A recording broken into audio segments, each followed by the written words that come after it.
Se você quer saber o que são personas, qual que é a diferença de persona para público-alvo, qual que é a importância de você definir as personas da sua marca e principalmente como utilizar essas personas para criar conteúdo, fica nesse vídeo que você vai descobrir agora.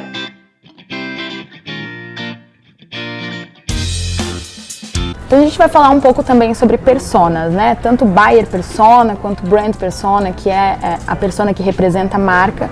Todas elas são personagens fictícios, são simulações que a gente cria do que seria o nosso cliente ideal. Então a gente vai realmente, com base em entender de fato o cliente verdadeiro, mas a gente vai criar um personagem com dados demográficos, com dores, com hobbies, com objetivos, com uma história própria que vai representar o nosso cliente e também vai representar a nossa marca. Então a gente vai criar um personagem e essa pessoa representa de fato a nossa marca. Por que a gente faz isso, né? Isso facilita com a gente, de fato, conseguir criar uma empatia com o nosso consumidor, né? Então a gente viu nos módulos anteriores da importância da gente da gente ter essa marca humanizada e de ter uma empatia com os consumidores. Só que as pessoas, elas só têm empatia com outras pessoas reais. Então a gente precisa, de fato, mostrar quem é essa pessoa real. E tudo isso facilita na nossa comunicação quando a gente define qual vai ser o personagem, de fato, que vai estar representando tudo isso. Como que a gente identifica, então, qual que é a persona, né? O que é essa buyer persona? Para quem que a gente está criando conteúdo? A melhor maneira que a gente tem hoje de definir, de criar, de identificar quem que é essa persona é através de uma base de clientes que a gente já tenha.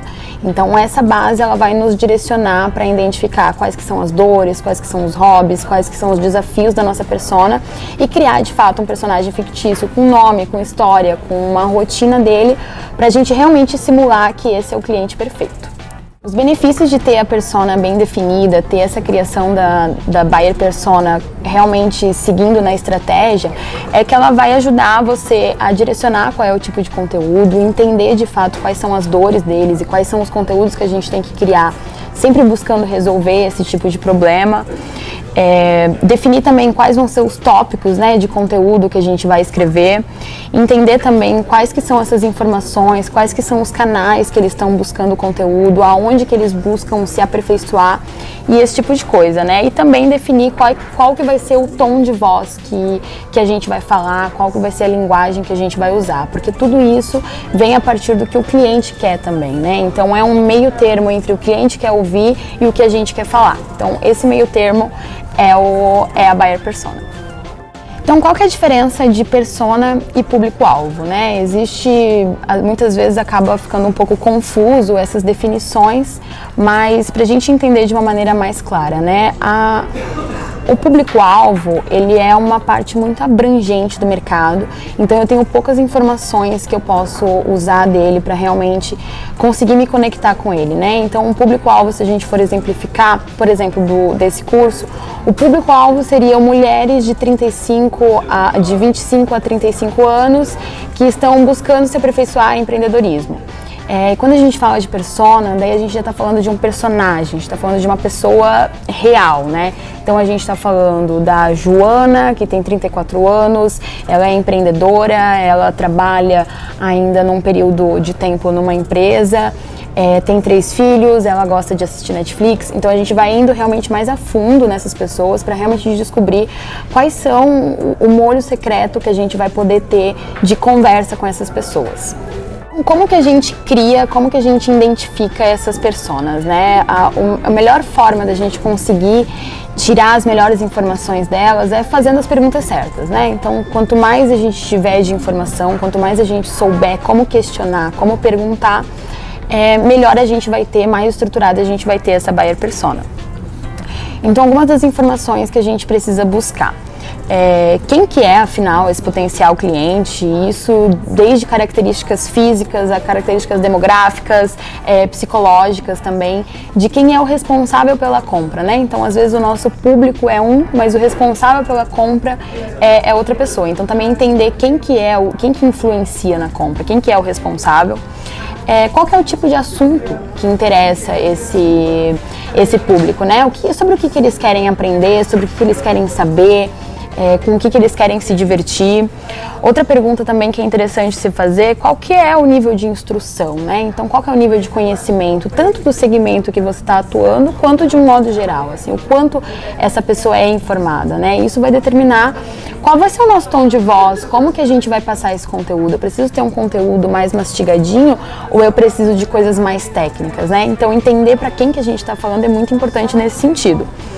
É legal também a gente entender quais são as dificuldades, quais são os desafios, quais são os objetivos dessa persona, justamente porque a gente pode bater nessa tecla, né, em ajudar ele, né, resolver problemas. Então, quando a gente estava falando de design thinking para mídias sociais, é justamente isso, é buscar resolver problemas. Então, se eu tenho dentro do meu briefing para entender quem que é o meu cliente, entender quais são as dores, quais são os desafios deles, de repente isso pode ser pauta para eu criar conteúdo e conseguir solucionar o problema dele. Ou seja, né, para resumir isso, a gente precisa ter em mente quem que é o responsável de fato por essa compra e qual que vai ser a atuação dele dentro da empresa, né? Então, quando a gente tem, por exemplo, quando a gente é uma empresa que atende B2B, por exemplo, a gente precisa entender qual cargo, né? Em que setor que essa pessoa responsável por essa decisão de compra ela está inserida. Então, como que a gente vai chegar até ela? Algumas outras perguntas também que podem ajudar muito durante essa construção seria, né, ir atrás de idade realmente para entender também questão de qual geração ela está inserida, né, se é uma geração mais conectada ou utiliza mais as mídias sociais, inclusive saber quais são os canais, quais são as mídias sociais que essas pessoas estão inseridas também é uma ótima pergunta para esse briefing. Descobrir quais são as frustrações, quais são os hobbies, quais são os desejos, estilo de vida, quais são os hábitos de compra, costuma comprar online, não costuma. Quais mídias então prefere assistir, que tipo de conteúdo que costuma assistir, quais tecnologias essa pessoa também usa, ela é adepta a usar bastante aplicativo, não é, prefere mais o tete-a-tete, como que funciona isso. É legal a gente dar uma atenção principalmente para a questão dos hobbies, né? Por que é interessante a gente identificar quais que são os hobbies dos nossos clientes? Porque são os hobbies que vão dar um direcionamento do que a gente pode brincar ou não. Então a gente não usa o meme pelo meme, né? Se eu entendo que dentro dos hobbies da minha persona tá Netflix, então faz sentido eu fazer uma brincadeira, eu usar um meme da Netflix de vez em quando no meio do meu conteúdo para interagir. Mas se não tiver dentro desse planejamento, então fica só o meme pelo meme, só por fazer gracinha. E a gente tem que um pouco fugir dessa onda de ir no que todo mundo está fazendo. Não é porque todo mundo está falando sobre aquilo que a minha marca de fato deve participar daquela brincadeira, deve participar do meme. Então ter isso definido dentro do planejamento vai ajudar lá na frente, na hora que a gente vai construir o conteúdo. Se você gostou desse vídeo, se esse vídeo foi útil pra você, não esquece de deixar o like, se inscrever no canal, que isso ajuda muito a gente a atingir mais pessoas que gostam de mídias sociais como a gente e como você, que o algoritmo tá te entregando esse conteúdo porque ele sabe das suas preferências, né? É isso, gente, até mais!